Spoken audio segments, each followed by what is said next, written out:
Bueno, Y yo, ujú. y yo desde como que estaba de unos 7 o 6 años quería aprender inglés, informática. De, como a los 8 conocí informática y sí me gustaba. Sí, son dos materias muy bonitas y ayudan mucho, ¿verdad? Van bastante de la mano. Bueno, vamos a leer el pasaje que estamos viendo esta semana, ¿verdad? Con todos los grupos, es Mateo 5:19, que dice, todo el que infrinja uno solo de estos mandamientos, por pequeño que sea, y enseña a otros a hacer lo mismo, será considerado el más pequeño en el reino de los cielos. Pero el que los practique y enseñe será considerado grande en el reino de los cielos. Y estamos aprendiendo acerca de practicar y enseñar. Un ejemplo, Mm, sí, un ejemplo de lo que habla acá la Biblia es, por ejemplo, cuando a los niños se les acostumbra a decir, mira, no digas malas palabras, ve, o mira, ya no digas esas palabrotas, ve, ¿y qué es eso? Y a veces los adultos se asombran de que un niño diga palabras soeces, se le llama, o malas palabras, le decimos a veces acá. Pero entonces ahí vamos al otro punto, ve, ¿y quién se las enseña al niño? Tiene que haber sido o un adulto o otro niño, pero al otro niño se las tuvo que haber enseñado un adulto. En otras palabras, cuando se aprenden malas palabras y se agregan a nuestro vocabulario, por lo general es porque a un adulto se le hemos aprendido, no necesariamente porque a otro niño. Sí se las podemos escuchar a otro niño, pero ese niño se las aprendió a alguien más grande. Y entonces van así, es una relación donde los adultos dan el mal ejemplo y los niños lo que hacen es imitarlo. Entonces, si un adulto le dice a un niño, mira, no digas malas palabras, tiene que revisar a ver si él en su vida diaria, cuando está enojado, cuando se molesta, o cuando se emociona, dice esas malas palabras. Si las dice es porque no está practicando y enseñando. Lo que está haciendo nada más es decirle al niño, mira, no digas malas palabras, pero él las dice. Entonces hay que predicar con el ejemplo. ¿Qué significa eso? Que si yo le solicito a alguien que no haga algo, no hay mejor manera que enseñarle a no hacerlo, porque así aprendemos por imitación.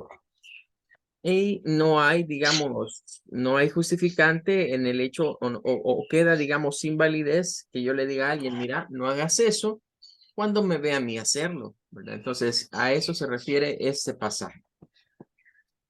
Bueno, vamos a continuar. Estábamos hablando de lo que es el hardware hardware y lo que es el y el software. software. Ok, hoy son dos conceptos que nos van a acompañar en el mundo de la informática. Mm, Que básicamente el hardware y el software son los componentes que hacen funcionar no solo a una computadora, porque hardware y software podemos encontrar, por ejemplo, en un teléfono celular, en una tableta, en un Smart TV, en todo dispositivo de la era digital hay ambas cosas, hay tanto hardware como software. Entonces, habíamos ya hablado un poco respecto del hardware, lo habíamos definido como todo componente físico, todo componente que podemos ver y además tocar con nuestras manos. Decíamos que habían dispositivos de entrada que nos permitían insertar la información a la computadora, como el teclado, el mouse, y dispositivos de salida que nos permiten, mejor dicho, obtener información de la máquina, como lo es el monitor o una impresora. Luego, habíamos hablado de que hay canales o medios que nos permiten resguardar nuestra información. Entre ellos, el principal es el disco duro, pero también existen otros canales de almacenamiento, como los discos compactos, las memorias USB. Y hoy incluso podemos hablar de almacenamiento en la nube, que es un nuevo concepto que hay hoy en día de que yo puedo guardar información dentro de Internet. Cuando hablamos de la nube o el Internet de la nube, nos referimos a que yo puedo crear una cuenta en algún tipo de servicio que lo que hace es guardar mi información en una computadora pero que no es mía, sino que es una computadora que se encuentra como un servidor. Un equipo servidor es una máquina que está todo el tiempo encendida. Es una supercomputadora que pasa todo el tiempo encendida y que se accesa a través de Internet, ¿verdad? Cuando entramos a una página web, a una dirección, cuando creo una cuenta en Google y me registro con un nombre de usuario, mis datos y mi información están almacenados no en mi dispositivo, sino que están almacenados en un servidor. Entonces, los medios de almacenamiento han ido en constante evolución y actualmente ya no solo implica el almacenamiento local, es decir, en la computadora que tengo o que estoy utilizando, sino también hoy un almacenamiento externo o fuera, digamos, de la computadora que suelo utilizar, que se le conoce como almacenamiento en la nube, ¿verdad? O servicios en la nube.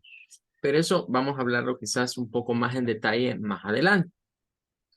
Ahora, habíamos dicho que hay dos componentes también que se vuelven vitales al momento de considerar lo que vendría siendo el rendimiento que una computadora puede tener. Estos son el microprocesador y la memoria RAM.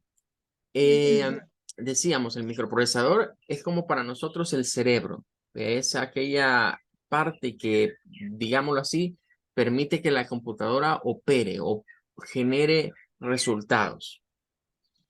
Pero para generar esos resultados, el procesador necesita de algo en donde vaya cargando los denominados procesos del sistema, que es la memoria RAM. Y por esto mismo decíamos, hoy en día cuando alguien va a comprar un teléfono, cuando alguien va a comprar una tableta, cuando alguien va a comprar una computadora, esas son las tres características como más importantes que se destacan al momento de comprar uno de estos aparatos. En primer lugar, el procesador que trae. En segundo lugar, la cantidad de memoria RAM. Y en tercer lugar, el espacio físico de almacenamiento. Ahora, la memoria RAM y el espacio físico de almacenamiento se miden en la misma unidad, que es cuando nosotros hablamos de los famosos gigas. Realmente no solo son gigas, porque giga, o cuando hablamos de mega, de gigas, de tera, esas solo son prefijos para unidades. Es, por ejemplo, cuando decimos nosotros kilómetro o decimos kilogramo, eh, eso de kilo significa 1000. Es decir, son unas unidades que lo que hacen es abreviarnos la cantidad de ceros que se le puede poner a una unidad. Por ejemplo, si decimos 1 kilómetro, kilo equivale a 1000. Entonces, 1 kilómetro es igual a 1000 metros. Y ahí lo que estaríamos usando es un prefijo. Entonces, si yo solo digo 1 kilo, no, perdón, normalmente 1 kilo ¿de qué? Se hace la pregunta, ¿de qué? Vea, porque solo así no sabemos. En la informática se ha vuelto muy usual que las personas digan 1 giga, pero tendríamos que preguntarnos, bueno, ¿1 giga de qué?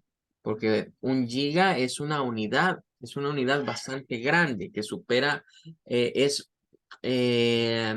el mega, por ejemplo, se refiere a 1 millón de algo. Y entonces el giga se refiere a 1000 millones de algo. Por lo que nos falta algo, y es decir que estos son bytes, de los cuales hablaremos más adelante. Pero en forma general, el byte es la unidad de medida de almacenamiento de los dispositivos digitales. Entonces, lo correcto es que cuando decimos que un teléfono, una computadora tiene 8 gigabytes, es lo correcto, de memoria RAM, porque esa es una cosa. Y luego podemos decir, y tiene 32 gigabytes de almacenamiento interno.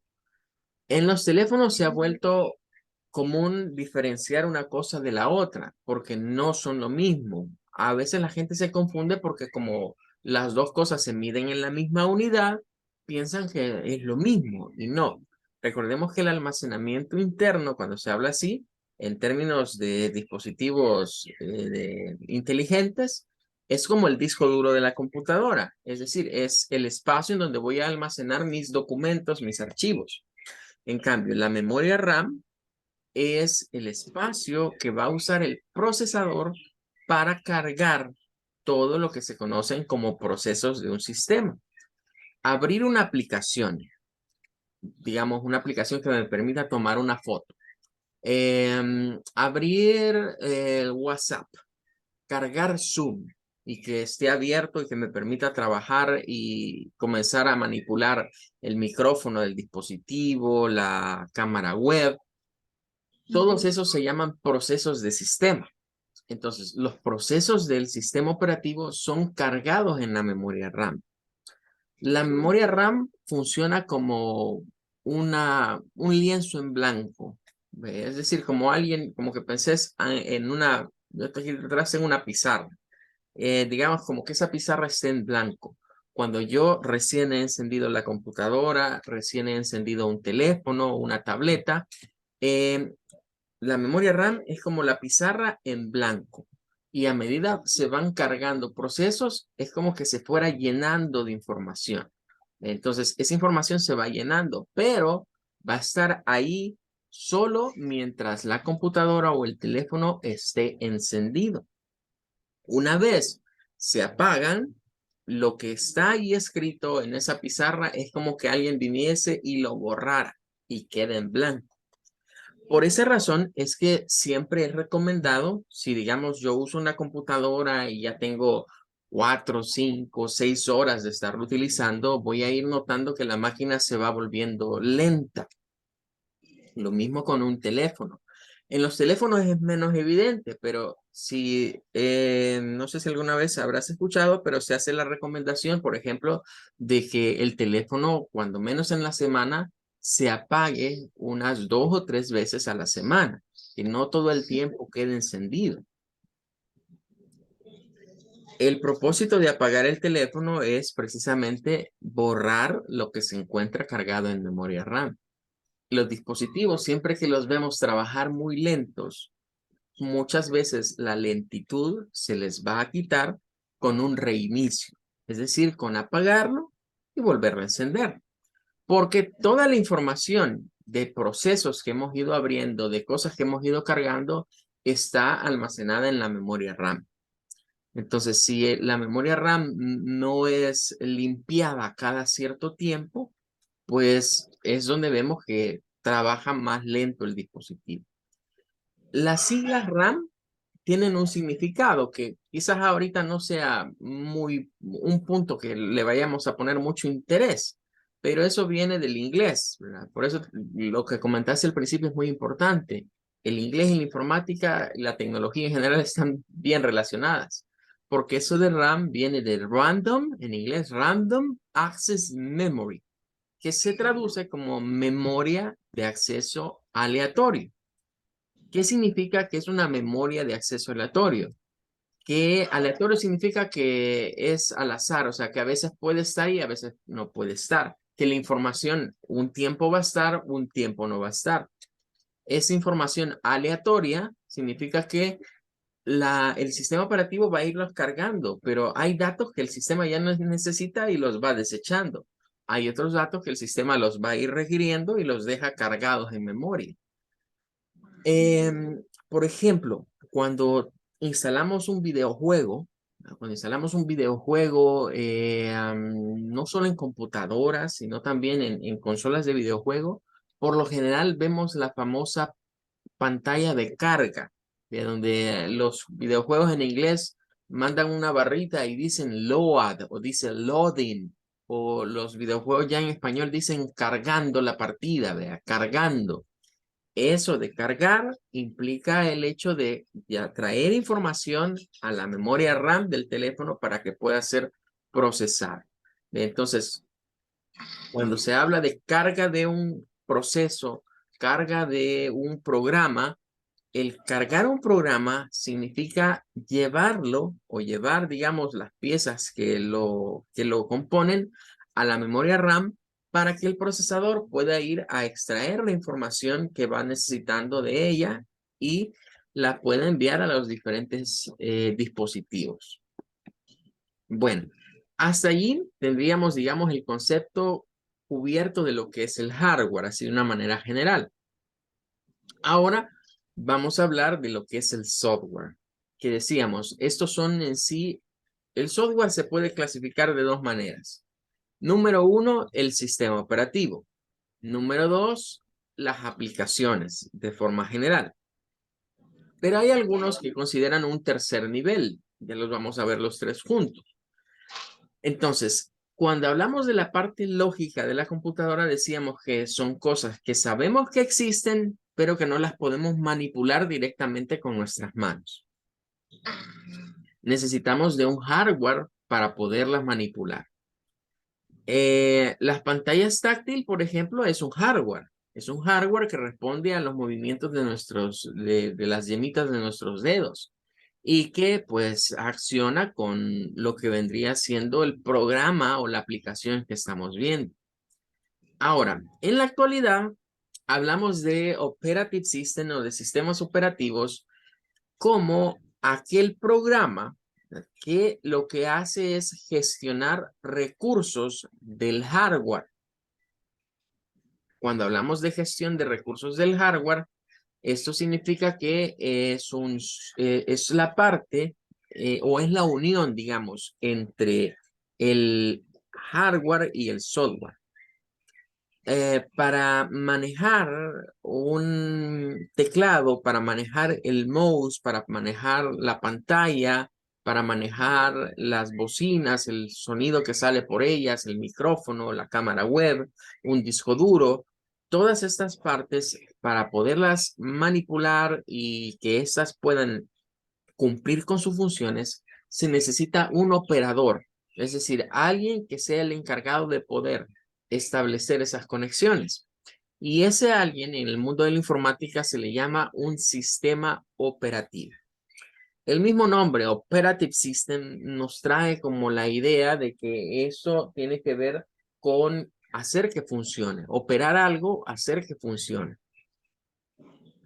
El sistema operativo se suele decir que hace varias funciones, porque algunos aquí lo ponen como gestionar, pero algunos textos, digamos, de informática nos dicen que los sistemas operativos realizan también funciones de administración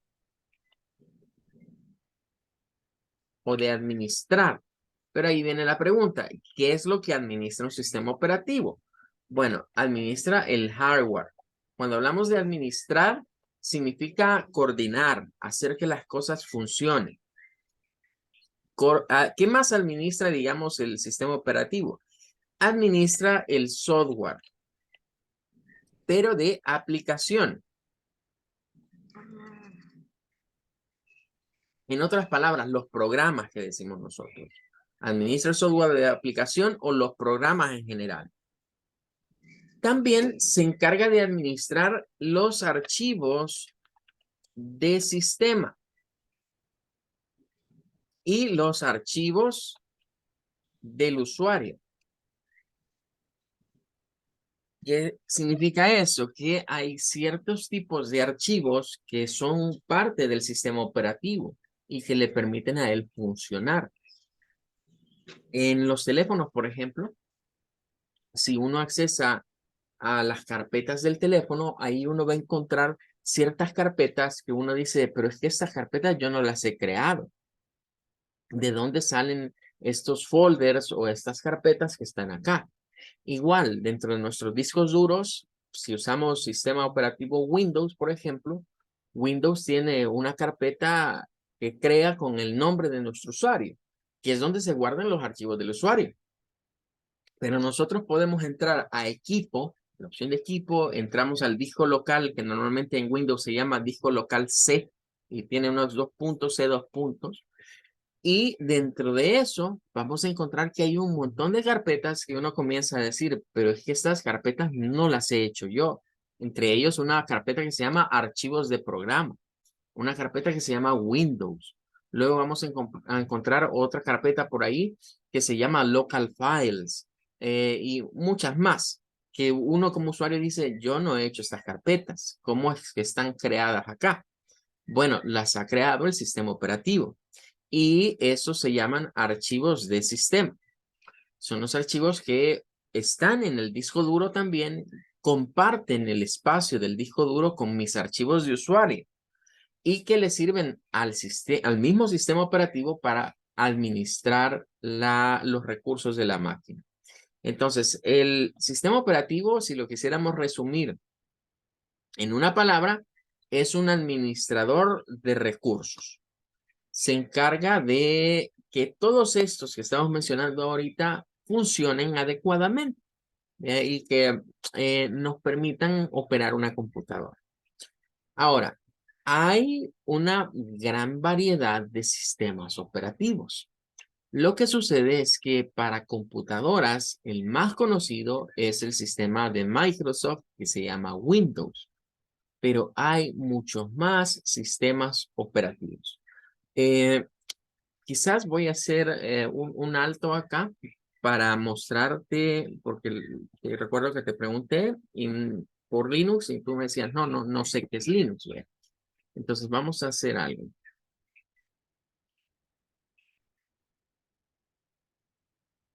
Bien, voy a minimizar eso ahorita.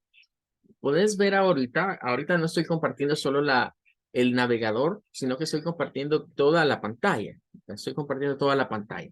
Entonces, notarás acá que esto no se ve igual como normalmente vemos un sistema operativo base Windows.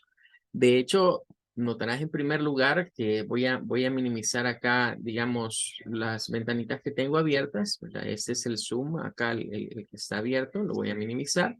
Y notarás que esto es lo que tengo, digamos, yo como fondo del escritorio. Y comenzarás a observar que hay ciertos elementos que no son, digamos, similares a lo que sería sistema Windows. Entre ellos, por ejemplo, diríamos, bueno, primero, en primer lugar, acá en la parte superior se encuentra lo de la fecha y la hora, que en un sistema Windows tradicionalmente lo vas a ver por acá en esta esquina, aquí de este lado. Notarás que estos iconos, ¿verdad? Que sí suelen aparecer en Windows, son iconos de notificaciones por ejemplo, acá tendríamos el de la red, ¿verdad? Aquí me dice a la red que estoy conectado, pero estos ya son de parte, digamos, de configuración del sistema. Tenemos el del sonido, ¿verdad? También, si quiero apagar o reiniciar el equipo. Todos estos vendrían siendo, digamos, elementos del sistema. Y el menú principal, vea, que podríamos decir, bueno, ahí no veo el menú inicio. Bueno, de hecho, esto no tiene menú inicio porque el menú inicio es típico de Windows. Acá lo que tenemos es un panel, ¿verdad? De aplicaciones, que es este que está acá, que si yo cliqueo, pues mira, me aparecen aquí las aplicaciones que tengo instaladas en este dispositivo. Bien, entonces acá si yo quiero, por ejemplo, abrir calculadora, puedo entrar aquí, ¿verdad? Y me aparece una calculadora como esta. Si quisiera cambiar, por ejemplo, la pantalla o algún tipo de configuración del equipo, pues se ingresa a esta parte, ¿verdad? Y yo puedo seleccionar, por ejemplo, no tengo muchos fondos acá, ¿verdad? Porque no acostumbro, digamos, a usar muchos fondos, pero con solo hacer un clic sobre uno de estos, pues automáticamente va a cambiar ahí el fondo. Bien, puedo cambiar también la apariencia. No tengo muchos temas aquí instalados. Son temas, digamos, el tema básico que suele traer, pero todo esto es configuración, digamos, a nivel de este sistema operativo. Y puedo entrar a configuración, por ejemplo, de red, configuración de dispositivos de Bluetooth, las cuentas, las aplicaciones que tengo por aquí, ¿verdad? Es decir, es un sistema operativo similar, pero que tiene sus cambios. El esquema, por ejemplo, de navegación de carpetas es esa que está acá. Hay una carpeta personal, existe también la carpeta documentos, descarga, escritorio, imágenes. En este sentido, el sistema que estoy usando trata de usar un esquema parecido, digamos, al que se utiliza en sistemas Windows, ¿verdad? Es bastante similar, digamos, la clasificación de estas carpetas. Luego, pues, aquí tenemos los típicos botones. Si quiero, por ejemplo, instalar aplicaciones en Windows, tengo la tienda de Microsoft.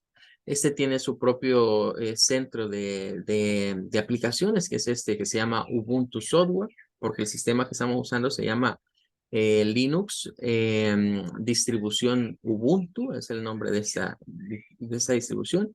Y aquí puedo encontrar muchos programas, ¿verdad? Que algunos incluso son muy conocidos en Windows porque han nacido en sistemas Linux y digamos, son muy buenos y de repente los exportan hacia Windows y terminan usándose en otros sistemas, ¿verdad? Porque tienen, digamos, muy buenas características. Habrás notado, por ejemplo, que aquí tengo lo que es Firefox, puedo tener también Google Chrome. No tengo Office porque Office es un producto de Microsoft y pues este no es algo compatible, pero tengo algo que se llama LibreOffice, que es un programa alterno, ¿verdad? Que realiza funciones similares, donde puedo redactar documentos de texto similar a lo que es Word. Bien, esto entonces vendría siendo un ejemplo de un sistema operativo diferente al tradicional Windows. Ahora, en Linux hay muchos más. Este es uno de los que estamos utilizando. Ah, se me olvidó, te iba a mostrar. Yo puedo, aquí hay utilidades bastante interesantes, ¿verdad? Pero vamos a ver aquí. Veamos esta que está por acá. Bien, este, por ejemplo, me permite a mí saber información respecto del CPU, o sea, mi microprocesador, cómo se está utilizando. Yo tengo aquí una computadora que tiene 4 núcleos. Por eso dice CPU 1, CPU 2, CPU 3 y CPU 4. El microprocesador que está instalado en este equipo tiene 4 núcleos, por eso me manda estas 4 barritas. Y luego aquí tengo mi memoria RAM, eso que está acá. Como puedes ver, ahí me da un estimado de cómo está el uso de mi memoria RAM. Me dice acá que se está usando el 76, 77%. Significa que las aplicaciones, el sistema y todo lo que tengo abierto prácticamente se ha consumido la mayor parte de la memoria. Me indica ahorita, ¿verdad? Aquí, vamos a ver si lo podemos marcar. Aquí me indica que se están usando 4.5 gigas de 5.9, o sea, como de 6 gigas, por así decirlo. Y también me da, por ejemplo, información de cómo está funcionando la red, ¿verdad? Cuántos megabytes he recibido o he enviado. Eso digamos que viene siendo algo similar al monitor de sistema que trae Windows, ¿verdad? Lo que estamos viendo acá. Todos estos son procesos. Todo esto que está acá, todos estos nombres que ves aquí, son programas, posiblemente son archivos de sistema que se han cargado en la memoria RAM y que esto es lo que están usando, los valores que aparecen acá donde dice memoria, es lo que están tomando de mi memoria RAM y están consumiendo, digamos, parte de la memoria. Por ejemplo, si los clasificásemos acá por el uso de memoria y le quisiéramos preguntar, bueno, ¿qué es lo que me está consumiendo más ahorita? Nos damos cuenta que Zoom es la aplicación que más memoria está consumiendo en este momento, seguido por Firefox. Esos serían como los principales. De hecho, ahorita no tengo abiertos muchos programas, ¿verdad? Solo tengo abierto el Chrome, el Zoom y el Firefox. Básicamente eso es lo que está abierto. Bueno, eso sería, digamos, algo que yo puedo obtener, digamos, de información del hardware. Entonces, esto que estamos viendo acá es prácticamente lo que estamos diciendo que es lo que hace el sistema operativo, administrar los recursos de la máquina. Vamos a ver acá si podemos obtener la información del sistema. Este es el monitor del sistema. Vamos a ir a ver. Acá nos dice, en este apartado nos dice, bueno, este es el sistema operativo Ubuntu. Ahí está el símbolo del sistema operativo, cómo se llama la computadora. Ya vemos la memoria, esto que es la memoria RAM que tiene este equipo, ¿verdad? Que sería desde 6 gigas. Este es el procesador que se está utilizando en la máquina. Esa, cuando dice gráficos, es la tarjeta de video que se está utilizando. Me dice la capacidad del disco duro que tengo ahorita instalado, que serían de 2 teras. Y luego hay información del sistema. Por ejemplo, me dice que es Ubuntu 22.04. LTS sería ya el nombre con la versión, digamos, del sistema operativo. De ahí, Genome, que dice acá, esta es lo que maneja las ventanas o el gestor de ventanas de Ubuntu. Bueno, esa es información relevante, digamos, para conocer respecto del sistema que estamos utilizando en una computadora.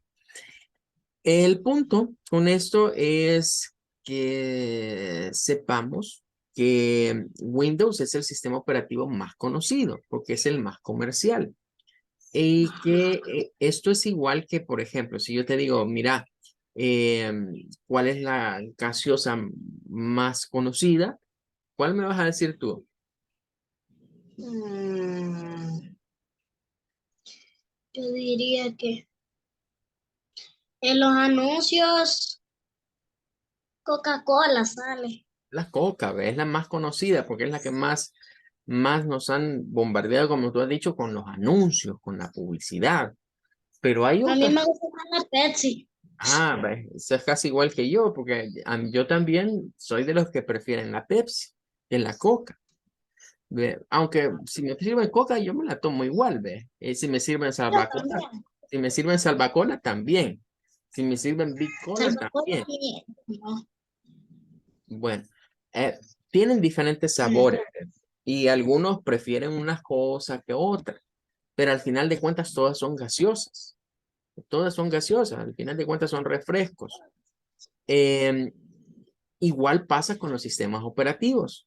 Hay muchos sistemas operativos que algunos son más conocidos. Windows es más conocido porque es al que le han invertido más dinero para que se utilicen las computadoras. Linux, por ejemplo, es un sistema operativo que se usa en computadoras menos frecuente, ¿verdad? Quizás que Windows, pero hay otro que está aquí, que es MacOS, que es menos conocido todavía por muchos, porque MacOS es exclusivo de las computadoras de Apple, es decir, la marca de la manzana, Apple, hace un sistema que no es ni Windows ni Linux. Es más, si viéramos una máquina de Apple,